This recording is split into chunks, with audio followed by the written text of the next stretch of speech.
Nikki. Welcome to everyone who has joined us on this lovely sunny day. I'm starting to think of barbecues. I hope all of you are too, what we could do in our gardens. So yeah, we are looking at tour conversions today, and we're going to cover different parts of the customer journey, starting from the pre-visit to the during the visit, then after the visit, and then I would love to hear any questions or answers session at the end. Let's think about now leading up to the pre-visit. So I'd like to first take this opportunity for us to think about what might the family be feeling as they're drawing up to have a visit in one of our communities. What sort of emotions do people arrive at? I'd love you to all just pop some comments in about any feelings you think people are feeling. So typically a daughter or a son driving up to one of our care home communities, what would be going through their mind before a tour? Just please sort of drop any comments down, and Nikki, I'll ask you please just to shout out some of these feelings. Is it terrified, guilt? What are we sort of seeing in the chat, please? Absolutely. So trepidation, they're scared, upset, overwhelm, guilt has come up a lot, distress, upset again, anxious, worried, tired.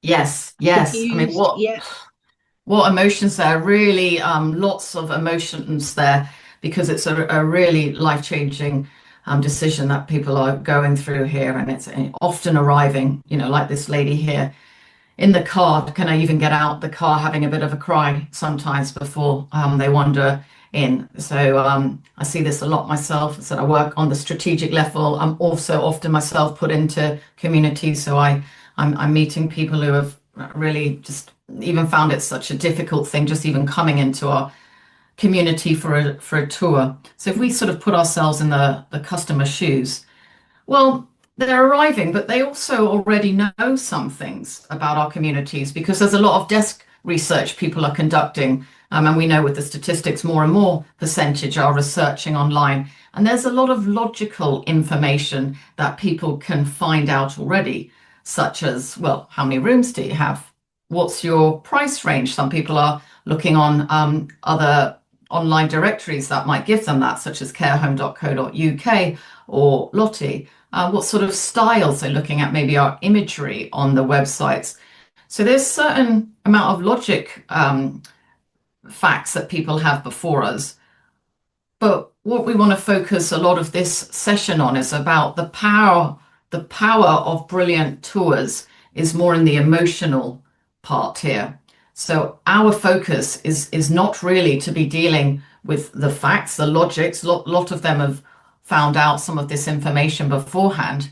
And, we want to really focus for excellent tours here on more about the emotional side, which we're going to talk today. This is getting you from good to great, like I was saying, which is all about focusing on connection, which is a word I'm going to keep saying throughout, is how do we establish incredible connection right from the start? I mean, today we're here on the tours. I do lots of training and other webinars on the call handling part, which is absolutely, totally powerful and impactful on getting the connection from there and having it as a red thread.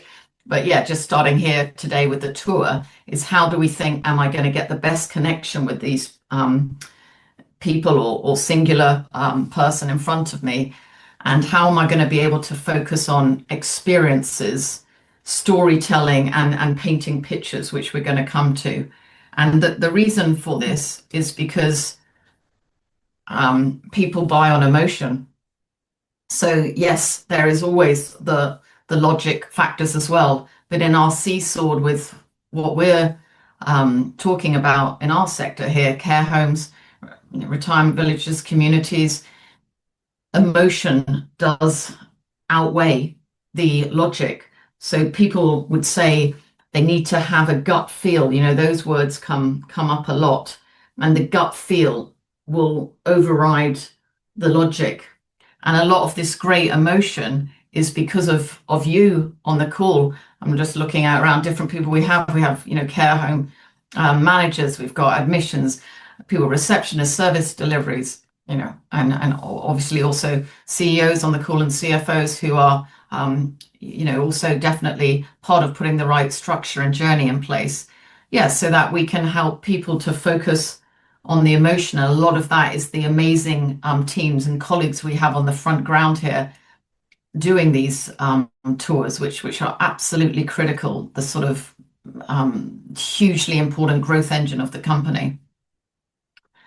And why we're focusing on emotion and connection is this lovely phrase that I talk about a lot in all training sessions I do, whether it's on call handling or tours or follow up, is that people will forget what you said, they'll forget what you did, but they will never forget how you made them feel. And that's really within the magic of ourselves here on these tours, is to make people feel seen, valued, heard, connected, that it's a very, human connection, this tour, like that picture of the stressed out daughter before she comes in. We really have a wonderful power to be able to hopefully transform people's emotions so that they can remember forever how we made them feel, and it will differentiate us and distinguish us so that we stand out to our competitors if we can make people feel that they were really seen, valued, and heard in that tour, however long it is, 45 minutes, an hour, so that they want to choose us.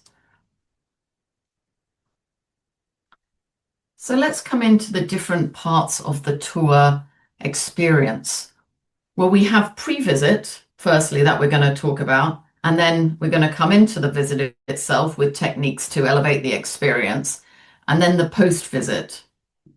So let's firstly, though, ask ourselves for the pre-visit, so before someone comes in, well, why would we have any pre-tour experience? What does that mean? What is a pre-tour experience?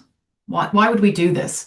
I would love to ask you to again sort of interact with me here about any thoughts you have as, why is that interesting or important, could be powerful to help improve our conversion rates if we have a pre-tour experience. Yeah, Nikki, I just ask you again, please, any thoughts people are having about that, and do Yeah. you do that yourselves? Interesting question. Yeah, so someone's here, Lisa, has said, have a lot of referrals through word of mouth from great experiences that others have had. It's about first impressions, to know more of the home. It's being competitive as well. Mm-hmm. Yes, yeah, absolutely. So thank you for all that. So the reason to have a pre-tour experience is to start to build that trust and the rapport, the connection with people, and also reduce no-shows or cancellations, because we're saying it's a very difficult thing for people to come in, and the more that we can build a relationship beforehand and also give useful information that will help it make it more easier and stress-free for them to come in, all the better. So let's have a look at some different options of pre-tour tools that people are using. So we have phone calls. People could be calling a day before, hello, Mrs. Jones, really looking forward to seeing you tomorrow. Would like to go through any questions you have. Shall we talk about the directions or the parking? That is a great moment to have a pre-tour experience, the phone call. And anything you can do to personalize that and build on the call handling that you had before, all the better. So then another way to communicate on a pre-tour experience is from an email. And I've just put a few on the website here. So you can see just certain templates that people create to have lots of useful information about, well, what is the time, the date, Google Map links, parking information, just a lovely mention. And then some people also send a brochure. That's another pre-tour experience. And that arrives through and it gives people information. So that will hopefully build up the start of a relationship and make us have less no-shows or cancellations. And then we come on to actually during the visit. How do we elevate the experience during the visit? And there's three parts I want to cover today. I mean, obviously I could talk about this for 3 hours if I wanted, but we're trying to gallop through today to get through some golden tips. So things to make the tour itself amazing. Let's talk about preparation first, and then first impressions and discovery, and then third, how to do a tailored tour, making it much more personal. So preparation we can do for a tour. It's a bit like a wedding. You're really trying to prepare as best as possible. How do I put the best impression for these people? So there are some tools you could use. There's something like a tour walkthrough checklist where in the morning you or your team would be going through saying, right, is everything as great as it could be? Is the showroom looking perfect? Is the smells good? Do the team know we're coming? Have I got my materials ready? It's just a very lovely protection way of knowing that you've got everything as you control in good as possible. Other things you could do training with your team. You know, I do that a lot with people to do role plays and walk through the tour routes to make sure, do people feel confident here? Is the tour going to be consistent across your home and other homes in terms of certain parts to a tour that you want to make sure everybody covers? Um, is the environment ready? So from the moment people are walking in through the car park, is everything looking perfect? No litter, and then through to the welcome, is it as great as possible experience it could be? Are we ready for them? Are we at the door? Is everything looking perfect and smelling great? Our team are friendly and happy, and our showrooms are looking great. I've walked in some showrooms and there's been equipment in the room that shouldn't be there, or cobwebs, dead spiders. No one's going to move someone in, whether it's, £60,000 a year or £150,000 to anything like that. I mean, they shouldn't be moving them in for any cost. It should always be looking totally sparkling and very enticing for people. And then another area that people miss a lot is the power of other team members on tours. So always before I'm doing a tour, I'm looking at the information I knew about that person and thinking, who could I introduce them to that would be a surprise and delight? So this is more on the sort of exceptional things for tours that I hardly ever experience or see, would be, should we meet the home manager? That's often a wow experience. If the home manager is doing the tour, though, you could think, well, who else is relevant to them? So on the calls beforehand, if you found out, for instance, that the mum was very into knitting, you could be thinking, right, well, shall I introduce them to the activities coordinator? So it could be a team member or the gardener, the chef. You'll have many people who are brilliant at talking with customers, or it could be another resident. So then the most important part for me of the tour is the first impressions and the discovery. And the whole goal of this is to really make people feel that they've connected with you and that they feel seen, valued, and heard. And we do this through being able to offer people hospitality when they come in. So you think of that first image I showed you, the really stressed out daughter in the car thinking, is she going to even come in the first place? If they then have a lovely experience, nice smile from the team when they walk in, make them feel like they're ready. They know it's like showtime. There shouldn't be any surprises to a tour that's planned. You should know it's 3 o'clock on a Thursday. We should be ready 15 minutes beforehand at the door.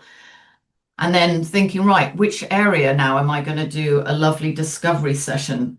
So a discovery session for me is one of the most powerful parts of getting 100% tour conversion, is thinking, where can I have a quiet space to sit where I'm going to ask a lot of great discovery questions? And that's a whole other session in itself about great discovery questions, open questions that unlock people, that make them feel, oh, they're really interested in my mum or dad here, as well as my own emotional state. So that's one of the biggest parts for me, and one of the most missed things I see going around doing a lot of mystery shopping is a lack of that. It's just straight into boom, boom. Here's the product. Here's the features, like some real estate tour. And there's not this really emotional part, which is one of the most powerful parts of the tour for me. So yeah, we do that through offering great discovery open questions. We actively listen. We show empathy, which is our superpower. And we try to build rapport with people, show that we, connect with them. And offering a cup of tea or coffee is a lovely thing. We know culturally everybody feels, oh, put the kettle on, relax. It can take people to shift their mindset from that stressed out person we saw coming in to breathe, a bit like therapy, where they then can unleash a lot of the worries and concerns and feel heard. Ideally, it's a quiet, private space so that you can have a much more vulnerable conversation. So yeah, I just want to pause there a bit as well, just to ask for some more interaction about, you might be thinking, well, what sort of things could I ask in that discovery session? We'd just love for anyone to start putting down some thoughts here about what might you say to people the first 10 minutes they're coming in here. Any questions that you could ask to try to open up the conversation. Please write anything down on your mind. Is this making sense? So just in terms of the chat, I threw up there the idea of the cup of tea. What feelings come to mind, Ali? And a few people have said it was good to get an idea of any concerns that he might have, that the person would feel cared for, considered, that they are then relaxed. So it shows you've got a bit of care and giving them the time to then talk through anything. Have a chat, tell me what's going on. Good questions to ask would be like, how local are they to the home, and how would they access it and visit it? What brings you here today? What is important to your loved one? Let's have a look at how you got to this decision. What is their interest in their younger days? And if they have any hobbies, what are they? So good questions there, yeah. Yeah, that's great. Thank you all so much for your engagement there. Yeah. So it's really important part here to make people feel that we're listening to them by asking some of these great questions. So yeah, I love ones like, what prompted you to this decision? What does a good day look like for your mum? Lovely open question. We would love to hear a bit more about your dad's interests. So, and then giving people the space and the silence, which is a really powerful tool to then share information and be more vulnerable with us. Okay, so we're coming through now. We've had an excellent discovery session, and then we're thinking, okay, how do I personalize this tour? So we're wanting to be now in advanced tour training here is around gold standards of what would be exceptional on a tour. So for me here during the tour, we would be personalizing it to be thinking, what did I hear in that discovery session and from the call that I could be highlighting more as we go around? So, for instance, if someone was having a loved one that was very into knitting, I'd be knowing beforehand, well, firstly, could I even conduct the tour on a day where we have a knit and natter? How amazing would that be? They're like, whoa, my mum is into knit and nattering and you've got a group going on. Or, other options, who could I meet? So if the father's really into gardening, already I'd be thinking, right, I'm going to perhaps introduce them to the gardener here, or a resident that's really proud of some gardening that they've been doing in the flower beds. So wherever you can, showing that you listen to the person and it's personalized. Another wow would be, I do call things wow, is that extra whoa, surprise and delight versus just what's expected. Would be a team member you introduce them to, such as the well-being person. With my knit and natter example, is they also say, "Oh, hi, Mrs. Jones." That would be like, wow, how did they even know my name? Just more amazingness. And then another technique I want to talk about is around the power of storytelling. So many tours that go on, it's just very features led. So here's the room, here's the dining room, here's the kitchen. And I mean, the customer can see that anyway. We all can see with our eyes what that looks like. But the way to really engage with people and build the connection is to bring out what activities happen during the actual the home on a day-to-day basis. So how do people spend time here? So a technique I would always use would be picture this technique. So imagine this. Imagine your mum waking up to this beautiful view with the apple trees, and the smell. That's like a form of storytelling. Imagine an 85th birthday party taking on here, the residents, laughing, everybody making lovely social connections. And then a third technique for a great tour is about benefits versus product selling. So when we say product selling, that's very much more just describing the product, the facts and the features. We've got four walls, two windows. Whereas a great technique is to do benefits selling, which is actually bringing the experience to life. So if I try to demonstrate this with an activities room, many activities rooms you would walk into would just be someone going, that's an activities room. And it just looks like on the left, it's just empty. They're just thinking, okay, I could see that myself. And then you just walk past within like a second or two. Whereas on the right, if I was doing an activities room, I would be really bringing to life to say, well, let me here show you what is one of the heart of our communities is this wonderful activity room. So telling stories then. Oh, just last week, our residents, we had a fantastic session, art, colors, watercolors, and they were all blending these stories and talking about, the wonderful art that they were doing. There was such laughter and joy in the room. And then being a bit personal with the customer saying, oh, what are some of the favorite art pieces that your mum has drawn? You were saying she's really into art, and then letting them sort of do that. So, oh, yeah, yeah, wonderful. So I'm showing the personal touch, and then again could bring to life more of what goes on here. Oh, next week we've got a session on, drawing birds. Perhaps you could even come in with your mum and see that in action. That would be wonderful, because when you see tours with community activities going on, it's absolutely wonderful. It sort of sells itself. And then if you're really lucky, you'd have a resident saying some good words about how happy that they are, which would be a total gold level. So then we come to the post visit, and that's a area where, unfortunately, in my opinion, about 80% of operators miss opportunities here because everything goes quiet and people don't get back to them.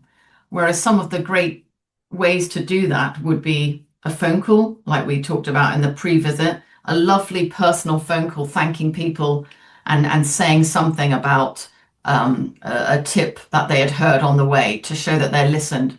So, oh, perhaps you mentioned that you're into, Tottenham football team. Oh, did you? Yeah, it wasn't it great that Tottenham won 1-0 last, at the weekend. They'd be like, whoa, oh my God, I can't believe you remembered I was into Tottenham and that you even looked up that the team had won. An email, and there's many just bland vanilla emails, and then there's wonderful, thoughtful emails. So I would again ask you to look at your email templates and how they could also bring that magic of the life there. You could share images if it was that art interest. You could share images of an art class in action. Some people, particularly in America, they also videos themselves and send a video email. But yeah, one of my favorite and often underused forms of post visit would be in marketing. Obviously, my background is all marketing and sales. We would call it lumpy mail. So sending them a handwritten thing in the post. So like the picture there, if the lady was really into dogs, you could send them a lovely handwritten card with a dog picture on the front, or just other touches, such as if they were into flowers, you could send some sunflower seeds, and many, many things that aren't financial also. Send them an invite to an event. If they were into cooking, maybe one of your chef's favorite recipes or recipes for next week. And then it's a whole nurturing sequence that would go on and on in a lovely, way to keep people engaged and hopefully get them to ultimately move in with us. So thank you very much for that. It's a whole lot of information just trying to be punched into our half an hour session. I have other webinars going on. I always welcome any thoughts on your hot topics. My next one has been asked to be about how to increase self-funders. QR code there to many guides I write. This was one called Conversion Maximizer for Care Homes. And yeah, appreciate any of you that want to ask me any questions now. I'll stay on for a while here and I'll open it up and stop sharing.